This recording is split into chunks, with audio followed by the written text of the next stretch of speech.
Halo, sobat-sobat Tuhan Yesus. Jumpa lagi di channel Bakat Dadakan. Kali ini materi kita akan membahas tentang citra Allah. Siapakah aku?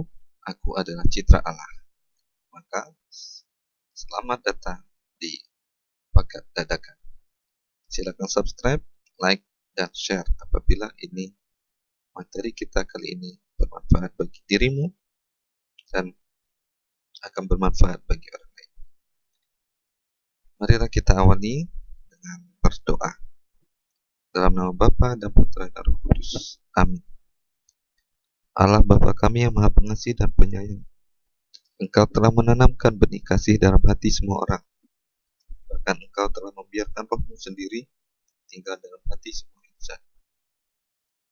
Dan Engkau sendiri menghendaki agar kami saling mengasihi sebagaimana kami mengasihi diri kami sendiri.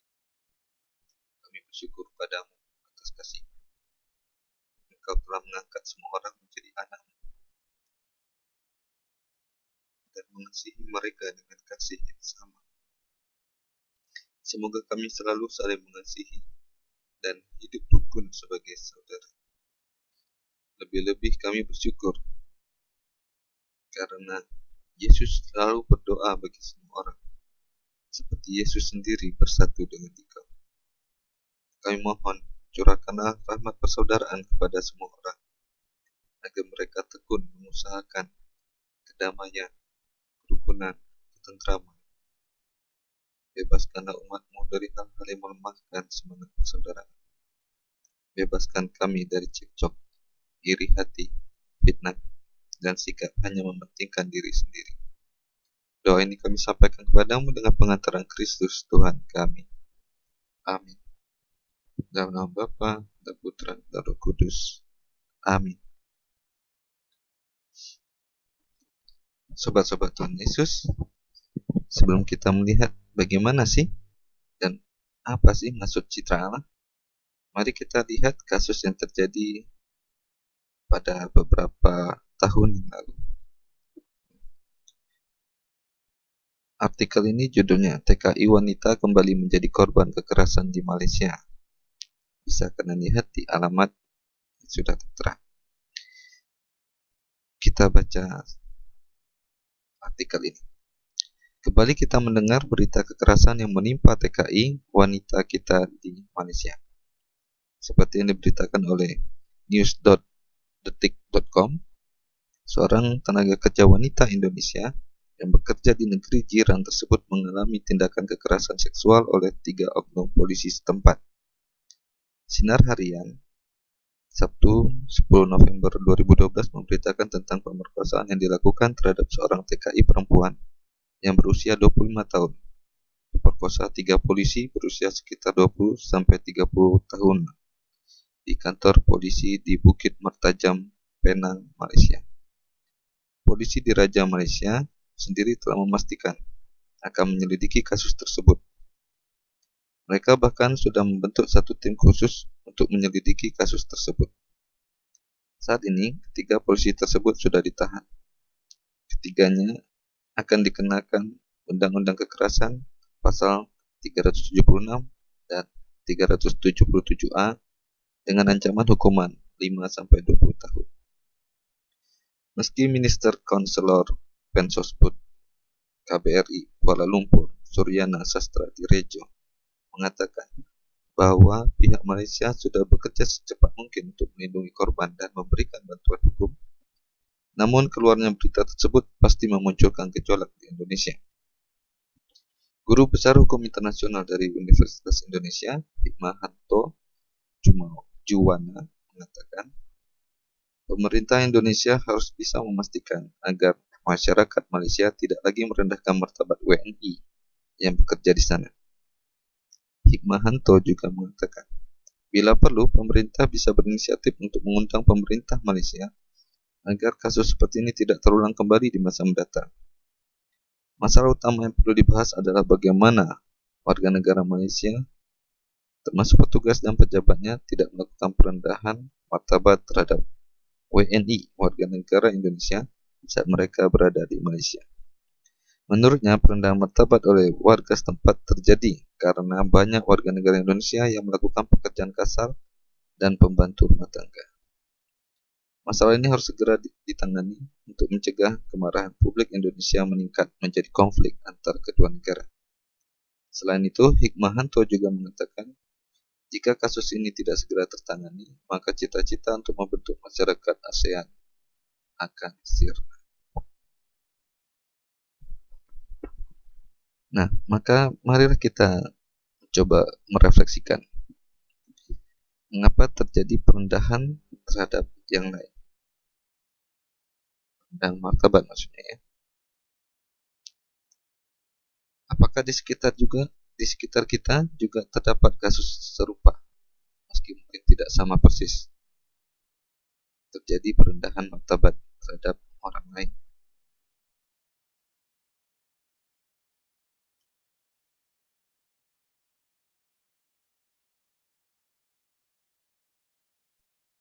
Maka marilah kita coba sadari diri kita sebagai citra Allah.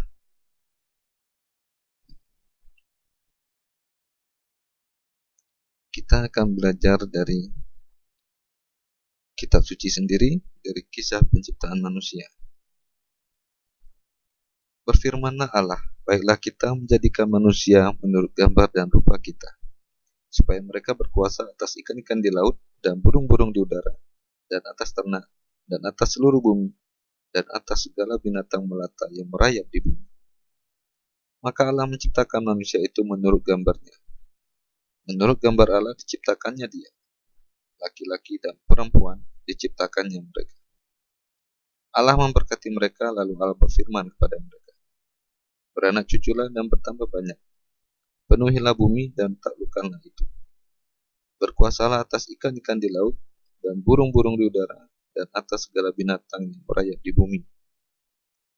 Berfirmanlah Allah, lihatlah, aku memberikan kepadamu segala tumbuh-tumbuhan yang berbiji di seluruh bumi, dan segala pohon-pohonan yang buahnya berbiji. Itulah akan menjadi makanan. Tetapi kepada segala binatang di bumi dan segala burung di udara dan segala yang merayap di bumi yang bernyawa, kuberikan segala tumbuh-tumbuhan hijau menjadi makanannya. Dan jadilah demikian. Maka Allah melihat segala yang dijadikannya itu sungguh amat baik. Jadilah petang dan jadilah pagi. Itulah hari ke-6. Kitab Kejadian bab 1 ayat 1 sampai bab 2 ayat 3. Ini adalah kutipan dari teks tersebut. Mari kita lihat lagi teks kitab suci berikutnya.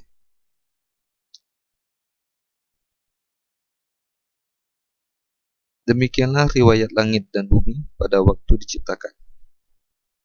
Ketika Tuhan Allah menjadikan bumi dan langit, belum ada semak apapun di bumi, belum timbul tumbuh-tumbuhan apapun di padang. Sebab Tuhan Allah belum menurunkan hujan ke bumi, dan belum ada orang untuk mengusahakan tanah itu. Tetapi ada kabut naik ke atas dari bumi dan membasahi seluruh permukaan bumi itu. Ketika itulah Tuhan Allah membentuk manusia itu dari debu tanah dan menghembuskan nafas hidup ke dalam hidup. Demikianlah manusia itu menjadi makhluk yang hidup.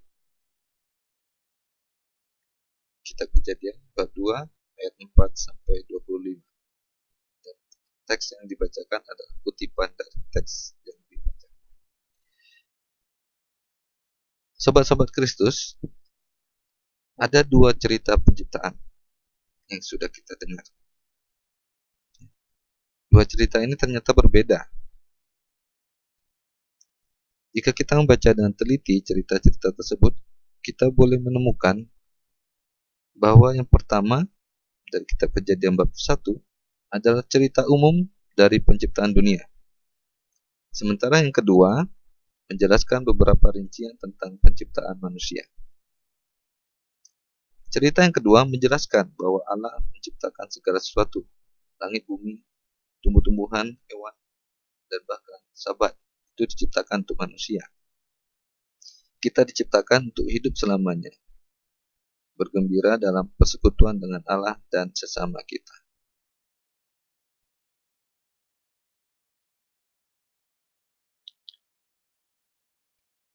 Kejadian bab 2 ayat 4 sampai 6 yang tadi dibacakan itu meringkaskan 5 hari pertama penciptaan, menekankan penciptaan tumbuh-tumbuhan dan kondisi atmosfer yang memungkinkan kehidupan di bumi. Nah, kemudian di Kejadian bab 2 ayat 7 dan seterusnya sampai ayat 25, awalnya ayat 7 itu dibacakan tadi, itu tentang menambahkan rincian tentang hari ke-6 penciptaan yang tidak diceritakan dalam cerita yang pertama. Tadi dalam teks kitab suci bacakan sampai ayat 7. Kejadian bab 2 ayat 4 sampai ayat 7. Nah, ayat 7 itu Allah menciptakan Adam, manusia pertama. Lalu kemudian di teks yang tidak dibacakan, tapi silakan baca sendiri di kitab suci. Pada Kejadian bab 2 ayat 8 sampai 15, Allah menciptakan dan melengkapi rumah untuk Adam, yaitu Taman Eden. Kemudian Allah mengajarkan Adam dasar hukum moral yang akan memerintah hidupnya. Ada di Kejadian bab 2 ayat 16 sampai 17. Allah menciptakan hewan untuk hidup bersama manusia. Ada di kitab Kejadian bab 2 ayat 18 sampai 20. Kemudian Allah menciptakan wanita, Adam dan Hawa menjadi satu daging, itu ada di kitab Kejadian bab 2 ayat 21 sampai 25. Nah, kitab Kejadian bab 2 ayat 4 sampai 25 adalah rincian bercerita dalam Kejadian 1 bab 1 maksudnya. Maka Allah menciptakan manusia itu menurut gambarnya. Menurut gambar Allah diciptakannya dia, laki-laki dan perempuan diciptakannya mereka. Kitab Kejadian bab 1 ayat 27. Nah, sobat-sobat Kristus, manusia itu dalam teks kitab suci dikatakan diciptakan menurut citra Allah, serupa dengan Allah. Dan karena itu Allah melihat segala yang dijadikannya sungguh amat baik. Kitab Kejadian bab 1 ayat 31. Maka manusia itu adalah makhluk yang berpribadi dan makhluk yang bermartabat. Ini karena manusia adalah citra Allah. Kata citra mungkin lebih tepat kita artikan sebagai gambaran yang menggambarkan. Kalau kita mirip dengan ibu kita, itu tidak berarti kita sama dengan ibu kita. Tetapi dengan mirip ini mau menggambarkan sesuatu, bahwa pada diri kita, entah itu fisiknya, karakternya, sifat-sifatnya, ada kesamaan dengan ibu. Dan kesamaan ini bukan dalam arti yang sebenarnya, tetapi merupakan gambaran dari ibu. Hasil karya, entah itu seni atau yang lainnya, dapat menggambarkan si penciptanya. Demikian pula makhluk yang disebut manusia itu dapat dikatakan sebagai gambaran atau citra si penciptanya, yaitu Allah sendiri. Maka Allah itu seperti apa? Kita gambarkan di dunia ini.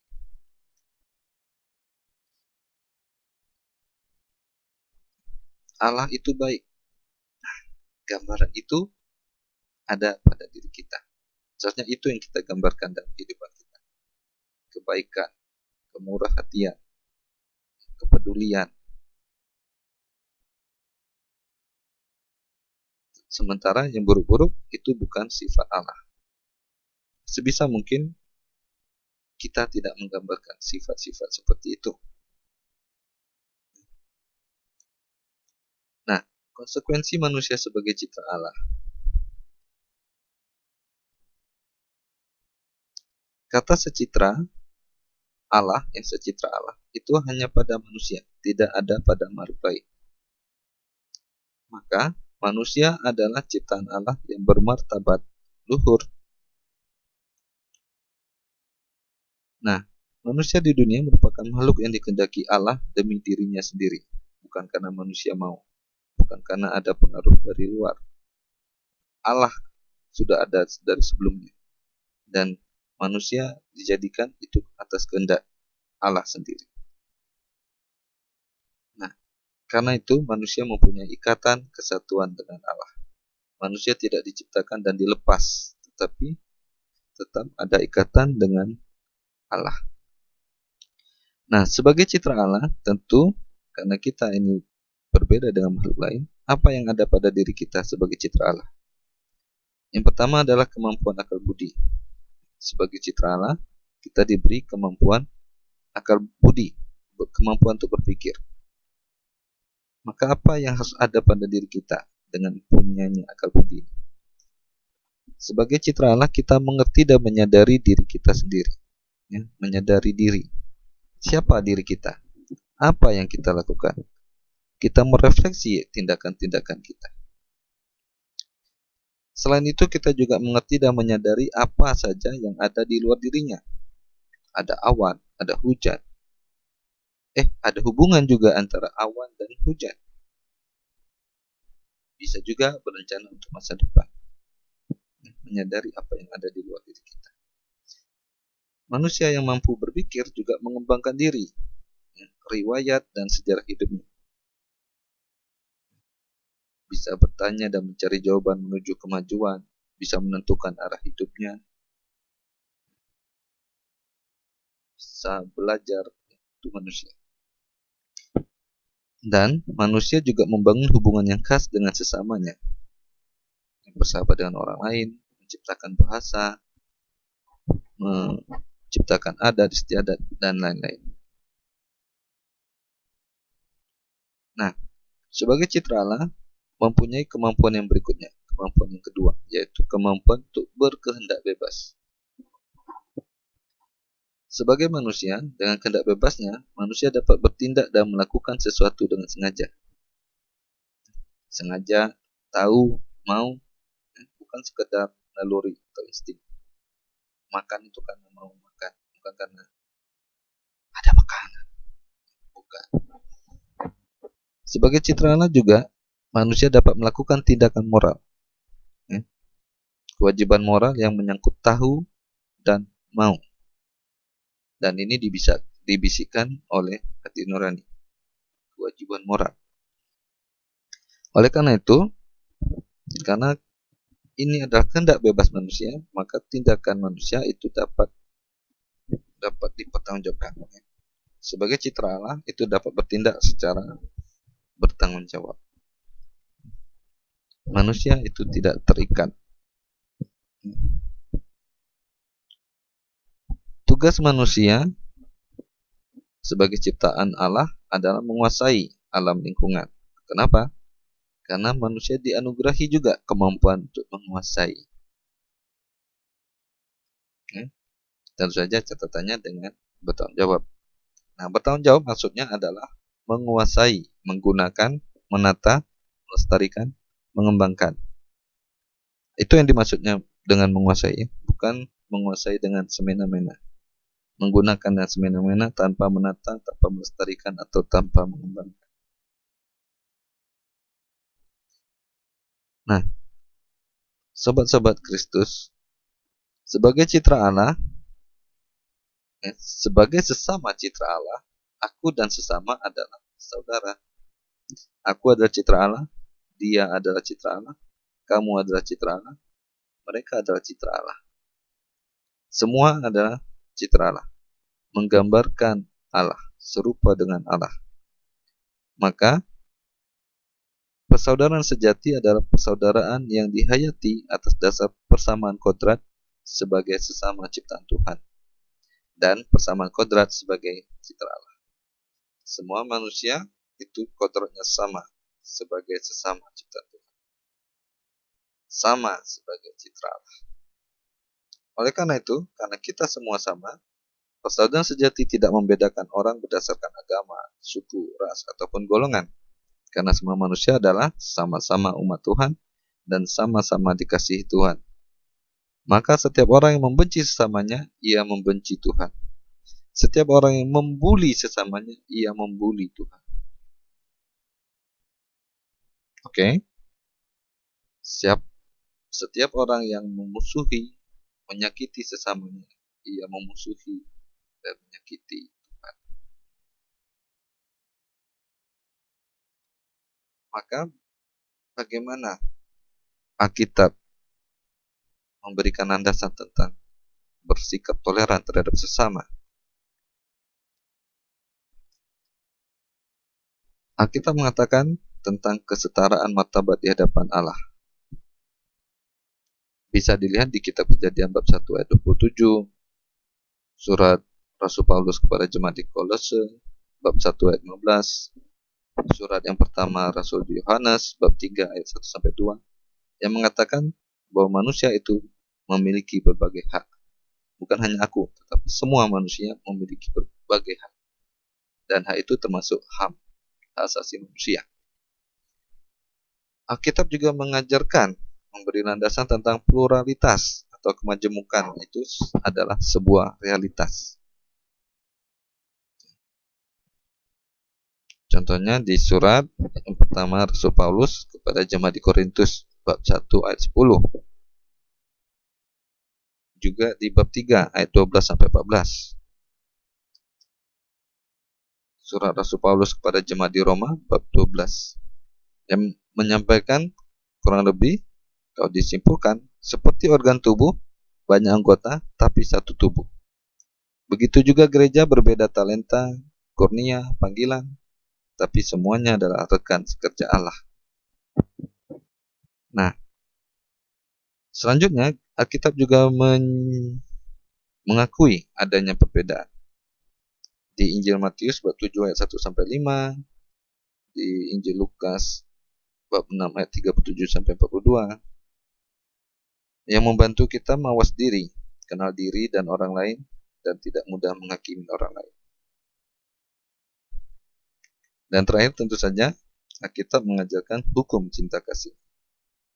Silakan lihat di Injil Lukas bab 10 ayat 25 sampai 37. Dasar utama sikap toleran kepada sesama adalah mencintai kelebihan dan kekurangannya apa adanya. Maka kita toleran terhadap sesama sebagai citra Allah. Kita lihat bahwa semua di hadapan Allah itu ada setara martabat. Dan kemajemukan perbedaan adalah sebuah realitas. Ada perbedaan itu. Itu adalah realitas. Dan karena perbedaan makanya kita dituntut untuk mawas diri dan tidak mudah menghakimi dengan cara saling mengenal. Dan hukum cinta kasih menentukan kita sebagai dasarnya. Nah, sobat-sobat Kristus yang terkasih, bagaimana kita bisa melihat wajah Allah? Kita ini citra Allah. Citra Allah. Wajah Allah.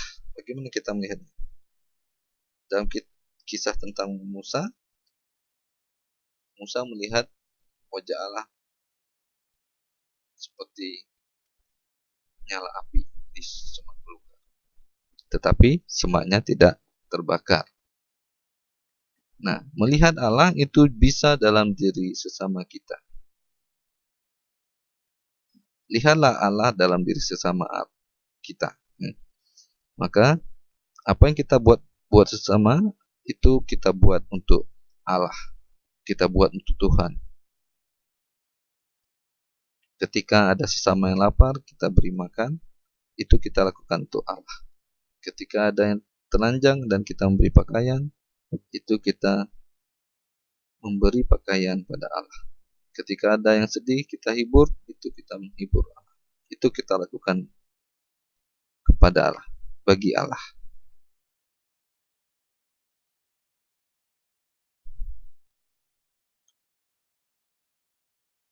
Nah, maka ingatlah selalu, hukum yang terutama adalah, dengarlah hai orang Israel, Tuhan Allah kita, Tuhan itu Esa. Kasihilah Tuhan Allahmu dengan segenap hatimu, dan dengan segenap jiwamu, dan dengan segenap akal budimu, dan dengan segenap kekuatanmu. Dan hukum yang kedua ialah, kasihilah sesama manusia seperti dirimu sendiri. Tidak ada hukum lain yang lebih utama daripada kedua hukum ini.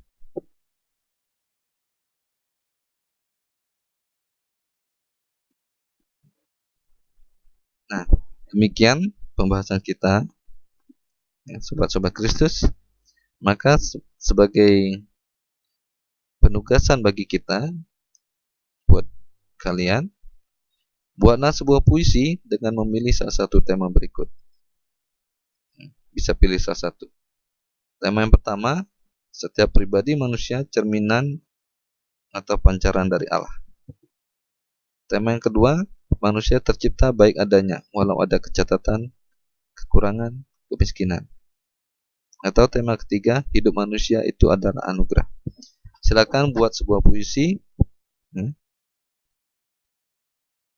dan silakan dikirimkan baik teks maupun video ketika membaca. Oke. Nah, sobat-sobat Kristus, marilah kita tutup pembahasan kita kali ini dengan mendaraskan Mazmur 104. Kebesaran Tuhan dalam segala ciptaan. Dalam nama Bapa dan Putra dan Roh Kudus. Amin. Pujilah Tuhan, hai jiwaku, Tuhan Allahku, Engkau sangat besar.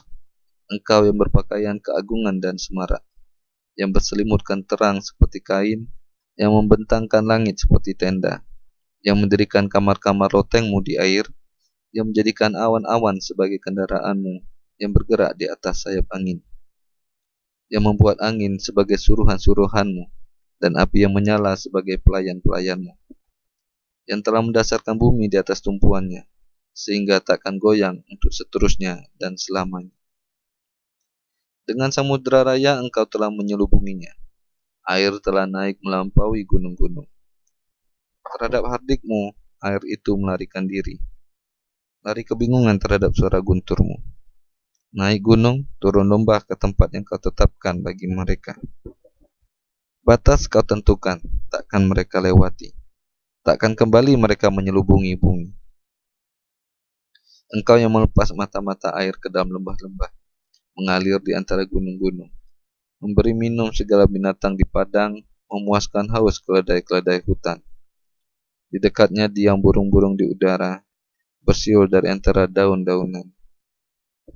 Engkau yang memberi minum gunung-gunung dari kamar-kamar lotengmu, bumi kenyang dari buah pekerjaanmu. Engkau yang menumbuhkan rumput bagi hewan dan tumbuh-tumbuhan untuk diusahakan manusia, yang mengeluarkan makanan dari dalam tanah, dan anggur yang menyukakan hati manusia, yang membuat muka berseri karena minyak, dan makanan yang menyegarkan hati manusia. Kenyang pohon-pohon Tuhan, pohon-pohon aras di Libanon yang ditanamnya, di mana burung-burung bersarang, burung ranggung yang rumahnya di pohon-pohon sanobar. Gunung-gunung tinggi adalah bagi kambing-kambing hutan, bukit-bukit batu adalah tempat perlindungan bagi pelanduk. Engkau yang telah membuat bulan menjadi penentu waktu, matahari yang tahu akan saat terbenamnya. Kemuliaan kepada Bapa dan Putra dan Roh Kudus, seperti pada permulaan, sekarang, selalu, dan sepanjang segala abad. Amin. Sampai jumpa di video berikutnya dari channel Paket Dadakan. See you. Tuhan memberkati.